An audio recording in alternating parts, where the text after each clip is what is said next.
In the vast kingdom of Umbali, Queen Zalika ruled with an aura of mystery and power.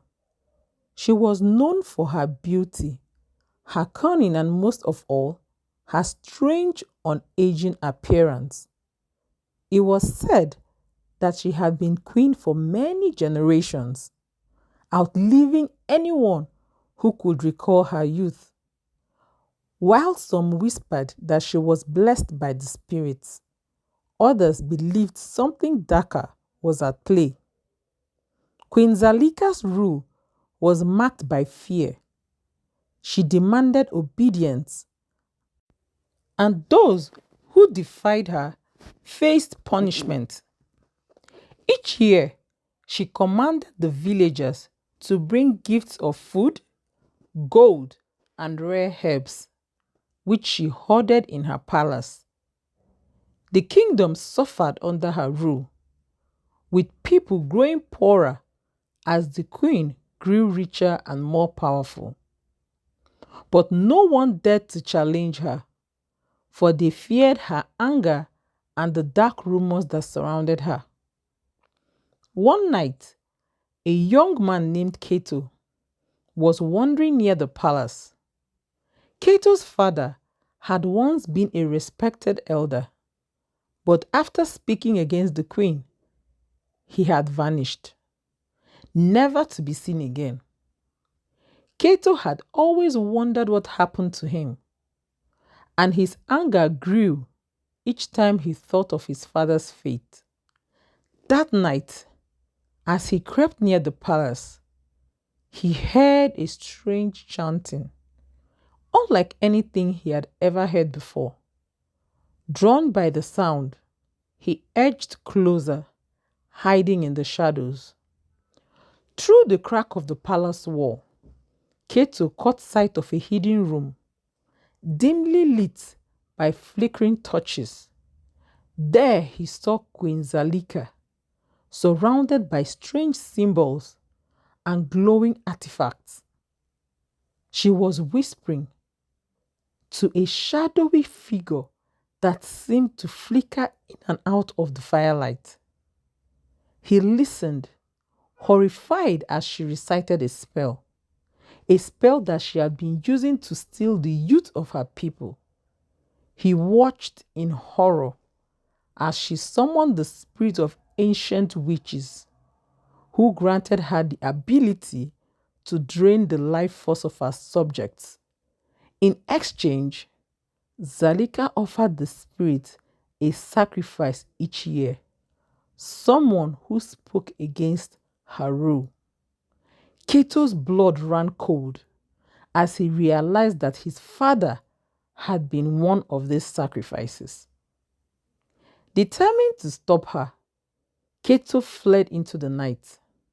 He gathered his closest friends and told them what he had seen. At first, they were too terrified to believe him, but with Cato's passion and rage ignited a courage that they didn't know they had.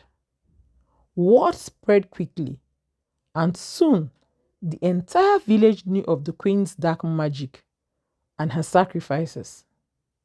The villagers gathered in the early morning, armed with nothing but their tools and their voices. Together, they marched to the palace, chanting and calling for the queen to face them. Queen Zalika, hearing the noises, came to her balcony. She looked down on the people with a calm smile, her face youthful and beautiful, as if nothing could touch her. "What is this disturbance?" she demanded, her voice echoing across the courtyard. Cato stepped forward, his voice unwavering. "We know your secret, Queen Zalika. We know you have stayed young and powerful by stealing the lives of others. We know what you did to my father and so many others." A murmur of anger and grief swept through the crowd. And for the first time, the queen's expression faltered. Zalika sneered, trying to regain control. "Foolish boy," she spat. "Do you think your feeble words can harm me? I am queen by the will of the spirits." But Cato raised his voice. "Not by the spirits, but by the dark magic of the witch you serve. We demand that you leave our kingdom and never return." The crowd erupted, and Zalika felt a pang of fear. She began chanting a spell, her eyes glowing with a dangerous light. But as she spoke, the people began to chant louder, drowning out her words. "The queen must go! The queen must go!" One by one, they turned their backs on her, refusing to acknowledge her power. She felt her strength slipping, the energy she had stolen slipping away as the people's faith in her crumbled. Desperate, Zalika tried to escape, but the villagers had blocked every path out of the palace. Her once youthful face began to wither, her skin sagging and her hair growing before their eyes. She screamed, cursing them, but her words fell on deaf ears.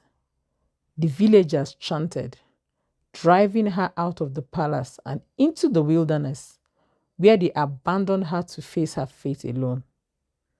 As she stumbled into the forest, weak and powerless, the spirits she had once controlled turned against her. Shadows gathered around her, and she felt the weight of every life she had taken. The spirit of the ancient witch, angered by Zalika's failure, rose from the shadows to claim her final payment. Back in the kingdom, the villagers rejoiced.